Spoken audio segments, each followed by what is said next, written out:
90 మంది విద్యార్థులు ఆసుపత్రి పాలైతే ఈ ప్రభుత్వం పట్టించుకోవడం లేదని మాజీ మంత్రి హరీష్ రావు అన్నారు.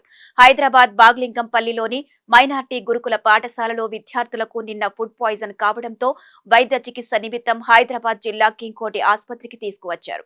కింగ్కోటి ఆసుపత్రికి చేరుకున్న మాజీ మంత్రి హరీష్ రావు వారిని పరామర్శించారు. ఫుడ్ పాయిజన్ కి గల కారణాలు అధికారులనే అడిగి తెలుసుకున్నారు. అనంతరం ఆయన మీడియాతో మాట్లాడారు. ముఖ్యమంత్రితో పాటు ఒక మంత్రికి కూడా సోయి లేదని విమర్శించారు. ఫుట్బాల్ మీద ఉన్న ఇంట్రెస్ట్ విద్యార్థుల మీద లేదు. ఫుట్బాల్ ఆడటానికి ముఖ్యమంత్రి 5 కోట్లు ఖర్చు పెట్టాడు. విద్యార్థుల ఆరోగ్యాన్ని గాలికి వదిలేశారని మండిపడ్డారు. విజన్ 2047 అంటూ సీఎం రేవంత్ రెడ్డి డబ్బా కొట్టుకుంటున్నారని అన్నారు. ఇది విజన్ 2047 కాదు, పాయిజన్ 2047 అని తీవ్రంగా విమర్శించారు.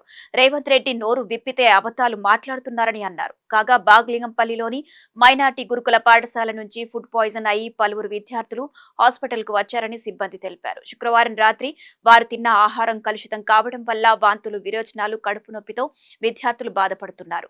పీడియాట్రిక్ వైద్యులు పిల్లలను పరీక్షించారు. డీహైడ్రేట్ కారణంగా పిల్లలు అవస్థకు గురి అయ్యారు. ఇప్పుడు అందరి కండిషన్ స్టేబుల్ గా ఉంది. పిల్లలందరినీ వార్డుకు తరలించి చికిత్స అందిస్తున్నామని తెలిపారు. పిల్లల ఆరోగ్యంపై ఆందోళన చెందాల్సిన అవసరం లేదని వైద్యులు తెలిపారు.